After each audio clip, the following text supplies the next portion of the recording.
18. novembrī Latvijas valstī 107. Un 107 izcils personības, 107 izcili cilvēki no visas Latvijas visdažādākām profesijām, izglītību un visdažādāko pasaules uztveri mums stāsta, ko viņiem nozīmē Latvija. Šodien mans saruna biedre ir Jolanta Smane.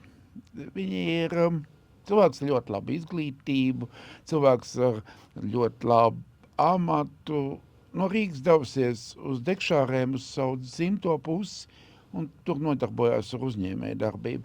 Un viņas bērni dzīvo Dekšārēs un viņi rūpējās par šo zemi no savas kādskopības perspektīvas. Es tev pareizi raksturoju. Nu, Apmēram. priekš to, ka moz mani zini, te ir labi sagoja. Labi. Vienmēr sakot, ko tev nozīmē Latvija?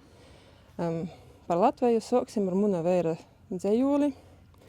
Autors Jons Mans. Drusku atceļaušos izskatētīs. Latvija. Te saule, te leici snīgs. Te viešu rosas pilīņus slauka. Te rudiņī lopas krita. I pavasarī pučis plauka. Tī palika atmiņas munas. Tī atrūdu sevi no jauna. Tī pasliepu dvēseli savu, sorgojot to no ļauna. Te sazatiek dabasi, zeme, te sazatiek vakars i reits.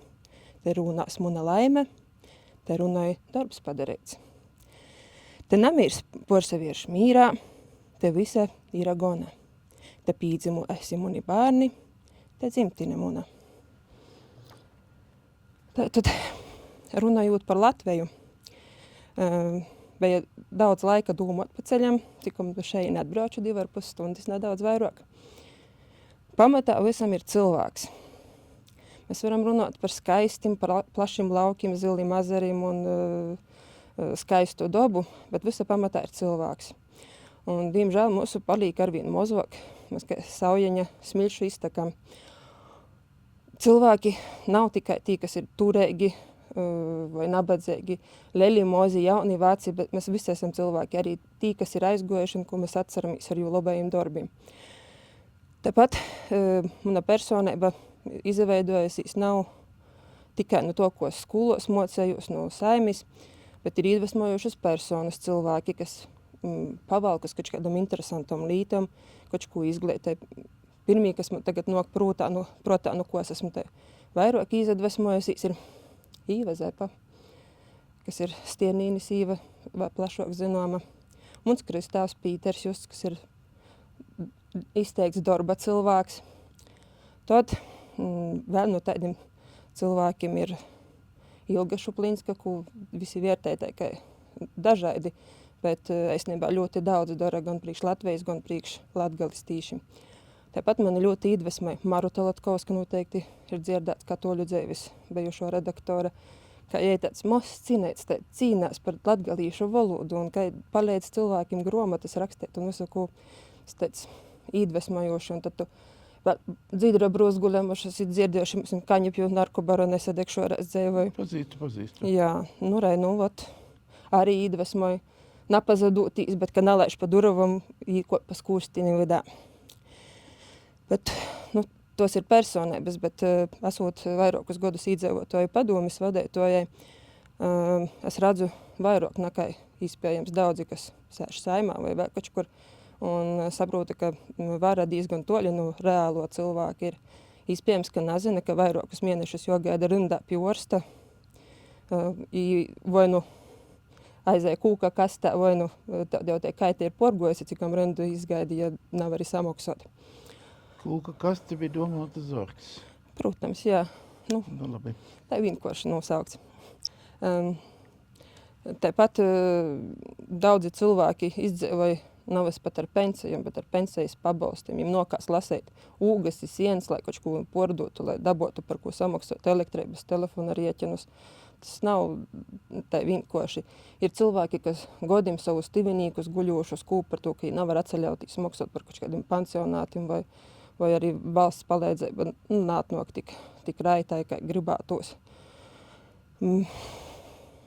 Par to arī neviens nerunāja, bet ļoti izteikti mums ir valsts uzņēmējdarbība, kad tiek veicināts dažu kabatu pīpildēšana, nav domāts par visu cilvēku labklājības celšanu.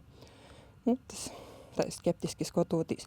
Tāpat tiek cilvēki šķiroti labajos, švakajos, milsēji un svešī.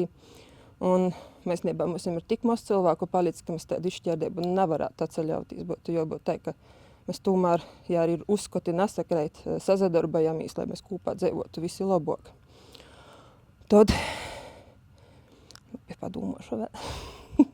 Izstāsti man par kazām, tomēr. Izstāsti man par kazām. Kā tu atbrauc no Rīgas un radi jaunu biznesu, jaunu domāšanu, beigās izrādās, ka tavs sirs ir labākais Latvijā, Baltijā, Eiropā, es nezinu. Vienīgais tāds sirs pasaulē. Nu, labi. Tātad strādāju Reigā un bērni bija jāiet skolā. Un izlēmām par labu, par to, ka laukos tomēr vieglāk pieejama izglītība, visādi pulciņi ir bez maksas. Un vecākajam dēlam bija jāiet skolā. Un tad porzacēlamies uz dzīvi laukos. Veirs palika strādāt Reigā, jo poršsvarā lauku veirim ir liela problēma ar darbu. Tad viņam ir jābrauc kaut kur vagonā dzīvot, mežā jāstrādāja. Vismaz mans veirs ar boltu apkaklēt aiziet no reita un vakarā attīt atsapošās dzīvoklī. Nu, tā pamazam kužinūtīs sanoca, kad izavielējos turēt kozas. Vēl timā laikā nocās apvienot tomatus, kozus laukšanu i valsts darbu. Tas līkās smieklīgi, bet timā laikā bija diezgan dīvaini.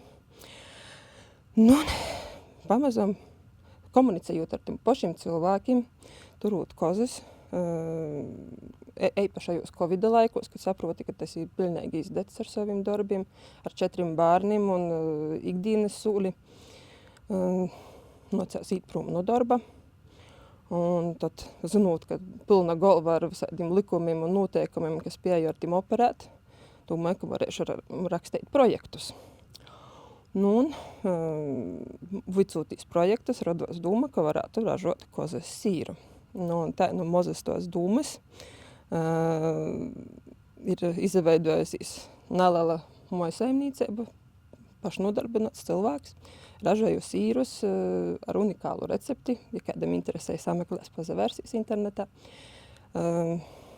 Poršstrādāju Cidonējs, braucu uz tirgiem, atkal ļoti pateikams moments, ka tirgos var satikt dažādus cilvēkus, un cilvēki grib satikt cilvēkus, ja dzīvoja viensātā, ja atbrauc uz tirgu, atnāk pazarunotīs. Protams, pozitīvais efekts no tos pazarunošanos ir, ka vēl arī kādu produktu nopierk, bet pa lielam lauku cilvēkiem nav tāda maksot spēja, un mums visiem lauku uzņēmējiem liela problēma, paša Latgalē, ka Reiga ir toļi. Naudīgais piercējs ir toļi, mūsu cilvēki saņem vismaz 2 reizes mazāku atalgojumu darot to pašu darbu, ko Reigā cilvēki strādājot. Un labāk aizīs nopirks lātu dasu un batonu, nekā domās par kādu ekskluzīvu kozas sīru. Bet, pamazam ieradumi mainās. Tepat Straupis slow food tirdziņš aicināja gan pa svātkim, gan pa ikdienu. Tomēr padomāt, ko mēs pierkam jādam, skatēties, kur ir Latvijas karūdzeņus precēm, atbalstīt uzņēmējus. Tas nozīmē, ka uzņēmējs samaksos nodokļus, pabaros savus bērnus, atteistīs Latviju. Tomēr izstāst, kas tas ir tādu? Kad tu esi atzīts par labāko, tavs ir atzīts par labāko valstī? Varbūt ne gluži labākais valstī, bet ir tāds produkcijas mazu uzņēmēju produkcijas konkurss, novadu Garša un Munisīri. Drēkstēja pīteikt 2. Viens bija sīrs ar amuleņu, otrs bija sīra bumbas, un attīcīgi viens saņēma zelta medaļu, un otrs saņēma sudraba medaļu. Un īstenībā tas ir tāds labs paiemīns, ka cilvēkiem parodēt, ka ir vērtīgi produkti. Šobrīd visiem vajag zelta un sudraba sīrus, par porējiem ir aizmirsuši, bet atgādināšu, ka uzņēmēji pīsaka savus labākos produktus, bet nenozīmē, ka porēji produkti ir švaki. Visi produkti ir labi un kvalitatīvi un goldā ceļami un siltami ārzemniekiem un ekskursējos var braukt un vērtīs un skatētīs, jo labi, es varu arī pastāstīt, kas ir te atslēga tam sīram. Naražoju tāpat, kā visi fermentētos sīrus, kur nogatavonē, bet svaigais sīrs un, kā racinot, to izmantoju cidonēju sulu. Respektīvi, ja cilvēki domāja par zaļu dzīvesveidu un ko jī āt, tad ļoti ekoloģisks produkts ar pošu dārza audzētu cidonēju sulu un pošu audzētom kozam un slauktu pīnu. Izstāsti savu vēlējumu Latvijai 107. dzimšanas dienā. Jā, no degšārēm. Latvijai es gribētu novērtēt tos cilvēkus, kas dara vairāk nekā no viņiem prasa, kas nazabeistās un nazakautrējās, nokt jūs atbalstēt. Un tā mēs kopā varam mainīt lītas uz labu, sazadarboties, un tad nebūs jābūt tādā stresā, kā šodien braucot uz šeni, kad īraugi militāros karavānas pa ceļiem, bet ja mēs būsim droši viens par otru, kas mēs esam kaimiņos, mēs viens ar otru sazadarbosimies un draudzēsimies, tad noteikti dzīve Latvijā uzlabosies. Tā ka viss ir pošu rūkos. Paldies tev.